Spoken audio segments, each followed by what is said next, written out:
మీరు సైలెంట్ గా ఉంటున్నారు, బాగుంది, అలా అందరూ ఉంటేనే బాగుంటుంది. కానీ వాళ్ళు అన్నదానికన్నా కూడా రిటర్న్ లో వాళ్ళంటే ఏదో కోపంలో అన్నారు, ఆపోజిట్ వాళ్ళు నన్ను ఇలా అంటావా అని చెప్పి ఎక్కువగా వాళ్ళని మాటలు అనేసే వాళ్ళని కూడా మనం చూస్తున్నాం. అలా మనం ఒకటి మాటలు అనటం కూడా వాళ్ళ కర్మని మనం యాడ్ చేసుకుంటున్నాము అని అంటారు. దీన్ని మీరు ఎలా నమ్ముతారా ఇలాంటివి? అంటే నమ్మటం అని అంటే నేను ఎప్పుడు అలా చేయలేదు కాబట్టి నాకు అలా అయ్యింది అని నేను ఎప్పుడు అనుకోను. కానీ అవతల వాళ్ళు మనల్ని తిట్టిన తర్వాత వాళ్ళు రియలైజ్ అయ్యి వాళ్ళకి నాకు ఇలా జరిగింది నిన్నంటే అని చెప్పిన సందర్భాలు ఉన్నప్పుడు అప్పుడు అనిపిస్తుంది ఎస్ కర్మ రిటర్న్స్ ఉంటుంది. సో ఇప్పుడు అది తొందరగా వెంటనే వచ్చేస్తుంది మనండి కర్మ రిటర్న్స్. ఎప్పుడో పూర్వజన్మలు మళ్ళీ వచ్చే జన్మ ఏం లేవు.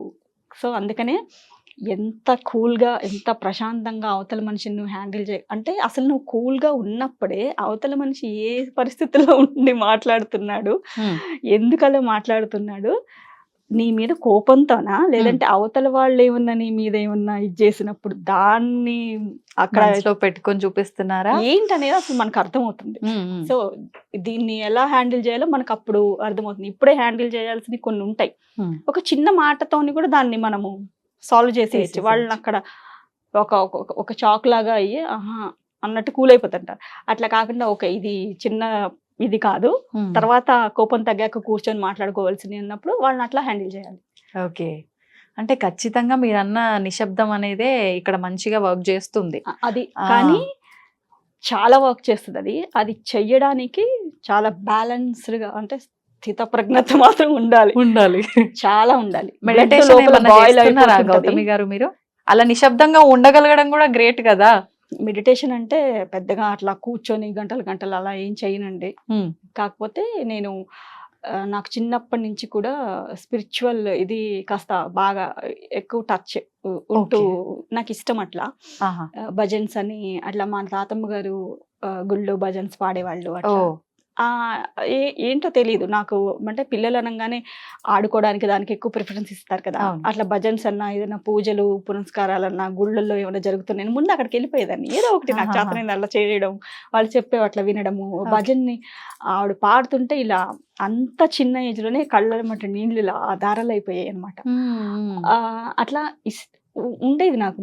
మరి అది నన్ను స్టెప్ బై స్టెప్ తీసుకొచ్చింది అని ఆ అమ్మవారి దయ అనుకుంటాను అంతా. ఎలా వస్తుందండి నిజంగా ఈ శాంతంగా ఉండే విధానం?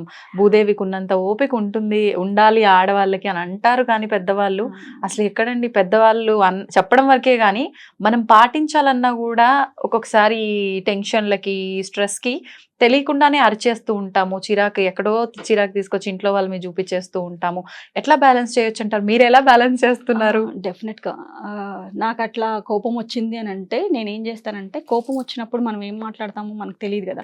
అసలు నేను మాట్లాడాను, అందుకే వాళ్ళతో 2 రోజులు అసలు మాట్లాడను నేను.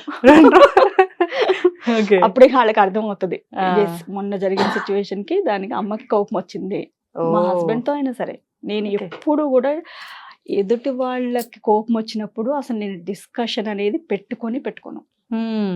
నాకు అది మేబీ చిన్నప్పటి నుంచి కూడా నాకు గొడవలు అలాంటివి, ఇంట్లో డిస్కషన్స్, ఒకళ్ళని ఎప్పుడు దాన్ని ఏమంటారు నువ్వు ఇలా నువ్వు అలా అని చేస్తావు, అది అసలు నచ్చదు నాకు. ఎప్పుడన్నా ఇంట్లో చిన్న ఏమన్నా డిస్కషన్స్ అయితే నేను వెళ్ళి మేడ మీద కూర్చున్న దాన్ని చిన్నప్పుడు నాకు తెలుసు, అవన్నీ గుర్తున్నాయి. సో నేను అది ఎందుకు నా పిల్లలతో నేను చేయాలి, మా హస్బెండ్తో అయినా చేయాలి. వాళ్ళ కోపం వచ్చినప్పుడు కామ్గా ఉండి వాళ్ళ కోపం తగ్గిన తర్వాత అప్పుడు ఎస్ నువ్వు ఇలా చేసావు కాబట్టి నేను ఇలా చేయాల్సి వచ్చింది అని అప్పుడు డిస్కస్ చేసుకొని దానికి ఒక సొల్యూషన్ ఉంటుంది ప్రతి సమస్యకి. అంతేగాని అరుచుకున్నాం అనుకోండి అది ఇంకా పెద్దగానే అవుతుంది, కానీ అది తగ్గదని నా అభిప్రాయం. నిజంగా మంచి ఆలోచన. ఆచరిస్తేనే ఇంత అనుభవంలోనే ఇంత మంచి విషయాలు బయటకు వస్తాయి నిజంగా. అంటే మా వాళ్ళ ముగ్గురుతోనే కాదు, ఎనీ కండిషన్స్ చాలా ఇది నాతో అవ్వది అన్న సిచ్యువేషన్స్ లో కూడా చెవులన్నీ ఇట్లా వేడిగా అయిపోయి అట్లా అవుతుంది ఒక్కొక్కసారి మనకి. అట్లాంటి సిచ్యువేషన్స్ లో కూడా నేను చాలా కూల్ గా హ్యాండిల్ చేసిన ఇవి నాకు తెలుసు. ఓకే, ఖచ్చితంగా మనం కూల్ గా ఉంటే అవతల మనుషులు ఖచ్చితంగా ఒక్కసారి కాకపోయినా ఒక్కసారైనా మనల్ని చూసే ఇది వాళ్ళకి దృక్పథం మారుతుంది. ఇంకొకసారి మనల్ని ఒక మాట అనాలన్నా కూడా ఆలోచిస్తారు. Appreciate కానీ చేయాలి. కర్మ అనేది ఒకటి ఉంది అంటారు కదండి. అంటే మనం గత జన్మలో ఏదైతే చేశామో పాప పుణ్యాల ఫలితము, దాన్ని బట్టే ఈ జన్మలో నీ ప్రతి కదలిక నీ చేతిలో ఏమీ లేదు, తలరాత రాసేసాడు భగవంతుడు అంటారు. మరి పేరెంట్స్ చేతిలో మాత్రం ఏముంది? ఈ రకంగా ఆలోచిస్తే అది నిజంగా అసలు ఏది నిజము? అది నిజమా? ఇది నిజమా? మన చేతుల్లో ఉందా నిజంగా పిల్లల భవిష్యత్తు? ఇలాంటి ఒక క్వెషన్ మార్క్ ప్రతి ఒక్కరిలో వస్తుంది. దీనికి ఏం సమాధానం చెప్తారు? వస్తుంది. కాకపోతే ఏంటంటే కోర్స్ అయ్యుండొచ్చు. మనది ఏ నిమిషము మన చేతుల్లో లేదు. నెక్స్ట్ మినిట్ ఏమవుతుందో మీకు తెలీదు, నాకు తెలీదు. అవును. అంతా భగవంతుడి దీని మీద ఆధారపడి ఉంటుంది. ఆయన లీలలన్నీ. అంతే. బట్ కాకపోతే ఏంటనంటే మనకు ఒక సెల్ఫ్ సాటిస్ఫాక్షన్ ఉంటుంది. హ్మ్.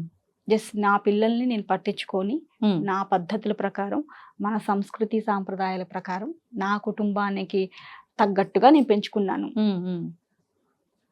అసలు ఫస్ట్ మనకే ఒక ఇది ఉండదు. పడుకుంటే అవే భయాలు, అవును. ఏమవుతుందో అన్నలాగా ఉన్నామనుకోండి.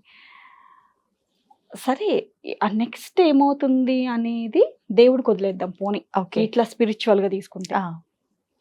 మనం చేయాల్సింది ఇప్పుడు నీ కర్తవ్యం నువ్వు చెయ్యి. హ్మ్. నేను హ్మ్. చేయాల్సింది నేను చేస్తాననే గదా కృష్ణ చెప్పాడు పరమాత్మ కృష్ణ మనకు పరమాత్మ. చెప్పారు. అవును. సో మన కర్తవ్యం మనం చేద్దాం. మన కర్తవ్యంలో మనం తప్పులు లేకుండా మాక్సిమం వీలైనంత వరకు హ్మ్. మనం చేయగలిగితే ఆ తర్వాత భగవంతుడి మీద వదిలేద్దాం. ఆయన హ్మ్. చూసుకుంటారు. మంచి కర్మ చేసినప్పుడు అంటే అవును. ఇప్పుడు పూర్వజన్మ సుకృతాలు ఉన్నాయనుకోండి, పాప సంచితాలు, దానికి రిలేటెడ్ మనం అనుభవిస్తున్నాము అనంటే ఇప్పుడు అనుభవిస్తున్నాం గదా! ఇప్పుడు కూడా ఎందుకు నేను మంచిగా ఉండాలని ఇప్పుడు కూడా నువ్వు అదే పని చేసావనుకోండి. హ్మ్. నెక్స్ట్ మళ్ళీ ఇంకొక జన్మ ఉంటుందేమో, మళ్ళీ అప్పుడు ఆ జన్మలో కూడా నువ్వు ఆ! అనుభవిస్తావా? సో అవును. ఇప్పుడైనా నువ్వు ఈ పాప సంచితాలు ఎందుకు ఇస్తున్నాడు దేవుడంటే జస్ట్ నువ్వు అలా చేస్తే అప్పుడు ఇప్పుడు చేసావు ఇలా ఇప్పుడు వస్తుంది కాబట్టి ఇప్పుడన్నా నువ్వు మంచిగా చెయ్యి. ఉండి నెక్స్ట్ దీనికన్నా మంచిగా చూసుకునేలాగా రియలైజ్ అవ్వు అని చెప్పేసి దేవుడు మనకి చెప్తున్నాడేమో అని అనుకొని మనం అవును. రియలైజ్ అవ్వాలి. అవును.